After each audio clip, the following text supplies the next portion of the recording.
Parents take sister on vacation instead of me. Later on she ruined family vacation and got arrested. Now my parents finally realize her true colors.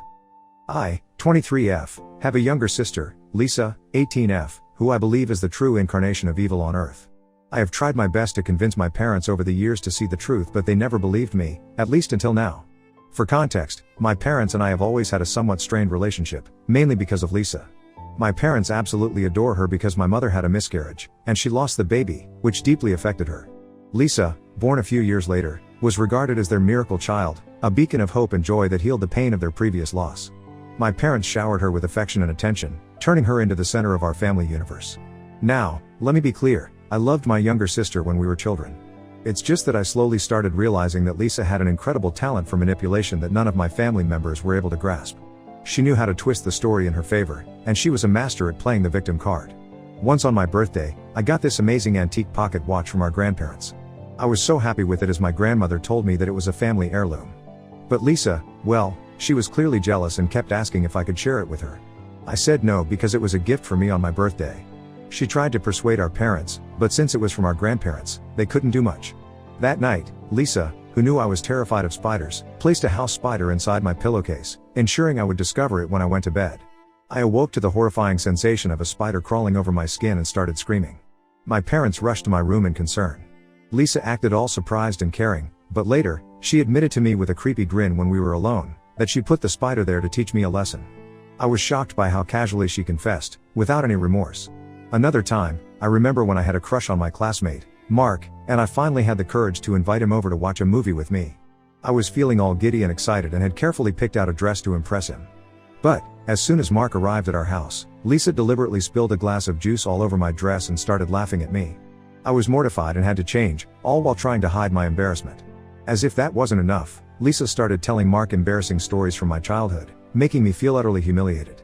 She didn't leave us both alone the entire time we watched the movie. When Mark was about to leave, Lisa smirked and told him that he could do much better than me. Mark, who had been uncomfortable the entire time, left in a hurry. I just couldn't believe how cruel and cunning my younger sister could be. Over the years, I told my parents about her antics several times, but they always chalked it up to her being young and naive. They just couldn't see her for who she really was. Whenever I complained, they just dismissed me and thought of me as the troublemaker in the family. So, I eventually stopped speaking up about her. Lisa continued being their favorite child, while I, always straightforward, often felt like the outsider in my own family. I focused on my studies and managed to get into a good college. This gave me a chance to move out of our house and have a better life in college. However, every time I returned home during breaks, Lisa made it abundantly clear that she despised having me back in the house. She would deliberately ignore me, refusing to engage in even the most basic of conversations. During family meals, she would avoid sitting next to me or interrupt me if I was talking to our parents. Her constant need to undermine my presence was evidence that she despised the idea of me being around and was determined to make my visits as uncomfortable as possible. Lisa even used to mess with my stuff, pretending that she needed to borrow things, but would often damage them or lose them instead. My parents did nothing when I tried to complain and instead urged us to get along with each other. As a result, I began avoiding coming home during breaks. I would come up with excuses to spend my breaks with my college friends' families instead. Truth be told, my parents didn't mind as much and chalked it up to me being independent and wanting to enjoy some time away from home. When Lisa graduated from high school, she didn't have the grades for college, so she settled for community college instead. This meant that she never had to move out of our parents' place. These days, I am working at a multinational corporation in San Francisco, and I genuinely enjoy my job. I sometimes stay in touch with my parents, but I rarely visit back home. I don't maintain any contact with Lisa whatsoever. Now coming on to the story, my father recently had a near-fatal heart attack. Fortunately, he survived by some miracle and was rushed to a hospital. When my mother called to tell me about it, I immediately booked my tickets and flew back home to be there for them. The doctors prescribed numerous medications for my father and strongly advised him to start working out. Since being discharged, my father has expressed spending more time with us as a family and told me how lucky he was to be saved from the brink of death. I understood where my dad was coming from, so I continued spending a few days at our house. My job has the option to work remotely, so it was no problem. However, I noticed that Lisa was deeply agitated that I was back. I tried my best to avoid her because we were both older now, and I didn't want to argue after our dad's heart attack. One morning during breakfast, my father suggested that we all go on a family vacation as it had been a long time since we all went somewhere together. Initially, I had my reservations, but knowing how important it was to my dad, I agreed. As for Lisa, well, she wasn't thrilled about it, but she had no choice but to go along with the plan. My father made all the arrangements for our flights and accommodations. I had planned my leave from work well in advance and informed my colleagues not to contact me during this time, as I genuinely wanted to enjoy quality time with our parents. However, when we arrived at the airport, I found out that my flight ticket had been cancelled. I exchanged puzzled looks with my father, who kept insisting that he had booked and paid for my ticket. When we checked further, it turned out that out of the 4 tickets, the one with my name on it in particular had been mysteriously cancelled. As I stood there, trying to comprehend the situation, I looked over at Lisa. She had a sly smile on her face as she stared at me. It was a look I had seen so many times before, the same expression she wore when she had successfully pulled off one of her manipulative tricks. I realized at that moment that she was the one who had cancelled my ticket, probably from my father's computer. I started yelling at her as she continued to stand there smiling at me. I pointed out to my parents that it was Lisa's doing as she never wanted me to go on this family vacation in the first place. Instead of believing me, my mother immediately dismissed my claim, saying your sister would never do something like that. She went on to tell me that I should stop being jealous of my younger sister and that it was just a freak accident that my ticket had been cancelled. My father also tried to justify that this might have been an airline mistake and I should not blame it on my sister. I was utterly frustrated that my parents couldn't fathom that their beloved miracle child would be behind such a deception. At this point, there was nothing that I could do. My ticket was already cancelled and there were no other flights for that day. While it was possible for me to catch a flight the next day, I didn't relish the idea of returning home, booking a new flight, and traveling alone. After all, this was supposed to be a family trip. I was also dreading sharing a room with Lisa during this trip. I had hoped that she had matured over the years, but if she was behind the cancellation of my flight ticket, I couldn't help but wonder what other schemes she might have in store to make my trip miserable. My father was initially hesitant, suggesting they could all go back home and plan a new trip later, but he then started talking about how it had been ages since he went on a vacation. My mother agreed, telling me that I always travel a lot for work, so I wasn't going to miss out on much on this trip if I didn't go. Their comments really got to me. It felt like they wanted me to insist they continue to go on this vacation without me. I told them that they were welcome to continue with their vacation if they wanted, and they readily agreed. Although I didn't want the money they had spent on the tickets and rooms to go to waste, I was sad that they didn't care whether I joined them or not. It became clear that they didn't mind going on this family vacation as a family of 3. So there I was, standing alone at the airport as my parents and Lisa headed for their much anticipated vacation. I decided to return to my home in San Francisco, not wanting to spend a day further alone in our family house. I tried my best to put the incident behind me and focused on enjoying the rest of my leave that I had already taken from my work. I reconnected with old friends and spent my days engrossed in books, turning my break into a solo staycation. During the trip, my parents would sometimes video call me and I could see how much they were enjoying the trip without me. It was like my absence didn't really affect their trip in any way. Although I wasn't too heartbroken about missing the vacation, I couldn't help feeling excluded. It was yet another reminder of the favoritism that had always existed in our family. I hoped that someday they would see through Lisa's true nature, and I guess my wish finally came true. A few days into their vacation, I woke up to several missed calls from my mother. Worried that my father's health might have taken a sudden downturn, I immediately called her back. Thankfully, she picked up, but she sounded extremely distressed. I asked her if everything was okay and she went on to explain that something deeply troubling had happened. Apparently, my parents had noticed that my father's essential heart medications were disappearing day by day. It was an alarming situation, as my father couldn't afford to miss his medication, given his fragile health. They were in a foreign country and didn't know if the same medicine would be available outside of the US. They were genuinely concerned about the missing pills and searched their room everywhere in vain. My mother had gone to Lisa's hotel room, which was adjacent to theirs, to borrow some sunscreen while Lisa was out. To her utter shock and dismay, she discovered all the missing medicines carefully tucked away inside Lisa's bedside table. It was a chilling revelation and she immediately called for my father.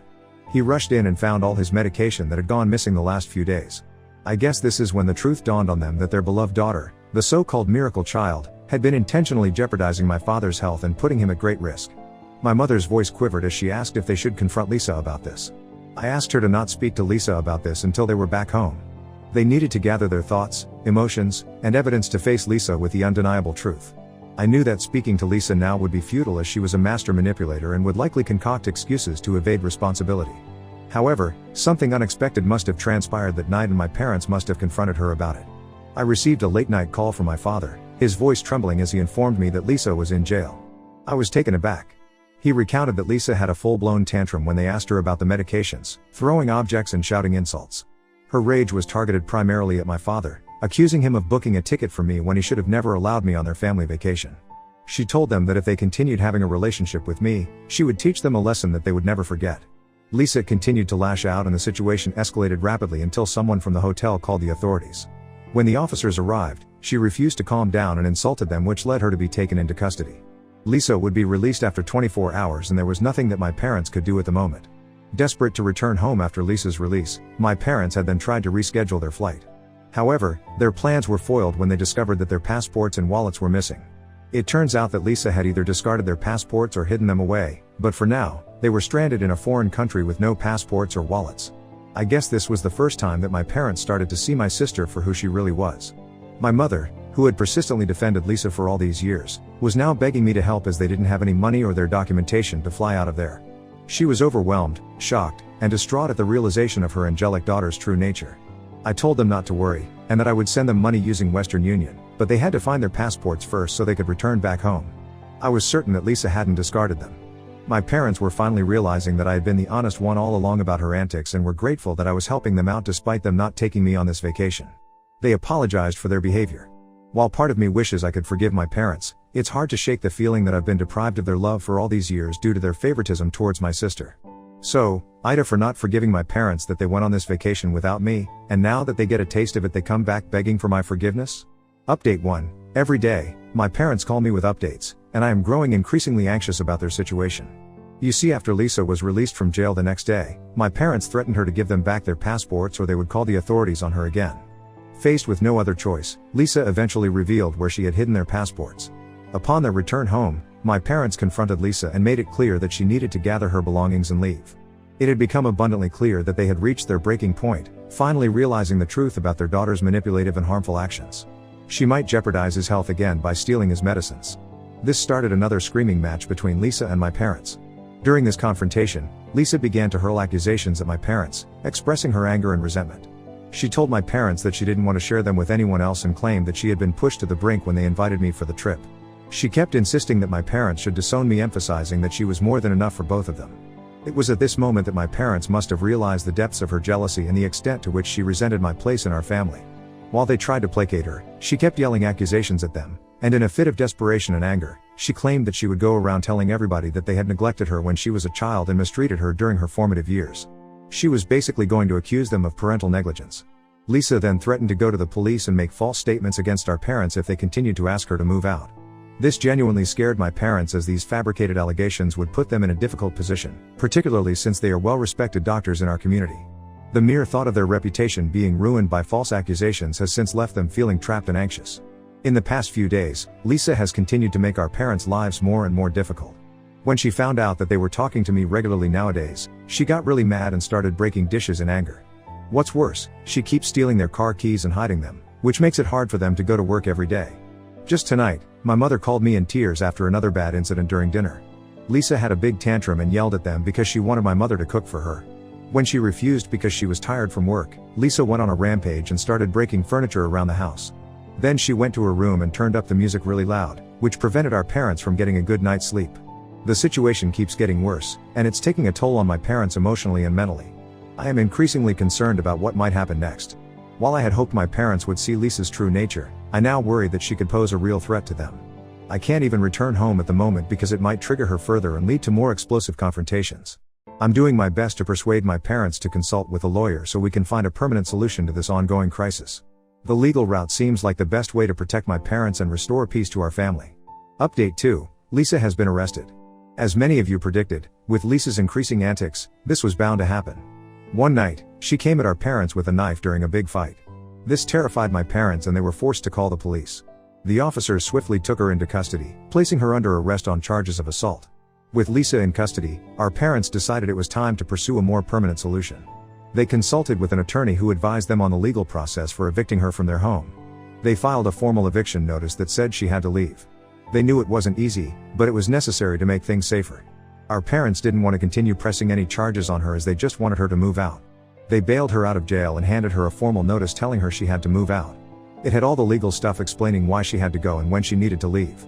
My parents made sure they did everything by the book, so Lisa couldn't challenge it. Next, they went to court with their lawyer to start the eviction process. It meant filing a lawsuit against Lisa. This was all pretty hard on my parents since it was their own daughter they were taking to court. They felt really sad, guilty, and like they had no other choice. The court finally gave an official order that said Lisa had to leave the house. If she didn't go on her own, they would have the legal right to make her leave the property. Lisa is going to be out by next week. My parents can finally breathe a sigh of relief, knowing that they have taken a step towards getting their home and peace back. It's been a tough road, but they're hopeful that things will get better once Lisa moves on. I have stayed in touch with them throughout this ordeal and plan on bringing them over to San Francisco for a few weeks. It's a way to give them a break and let them relax after all they have been through. I am sure they could use a change of scenery and some time away from the stress Lisa has caused. Plus, it'll be a chance for us to spend some quality time together, and I want to support them as much as I can. Update 3, I have received hundreds of comments under my post and it's taken me some time to go through them. Many of you have suggested that we should consider getting Lisa checked out to see if there might be a mental health issue at play here. The thing is that since she's an adult, we can't force her to go for a checkup against her will. Due to her sudden violent outbursts, we don't want to push her and make this situation more complicated than it already is. As I mentioned in my last update, my parents flew down to San Francisco to spend a few days with me. They are here to take some time away after what they went through the last few months. Yesterday evening, as we gathered around the dining table in my cozy apartment, my parents began to open up to me, their voices laced with humility and regret. They admitted that they had been blind to Lisa's true nature over all the years and begged for my forgiveness. My father expressed his remorse for not heeding my warnings earlier. He admitted that they never expected Lisa to turn out this way and were unable to see the truth that lay beneath her charming facade. My mother echoed my father's sentiments and acknowledged the gravity of their mistake in dismissing my concerns about Lisa's behavior over the years.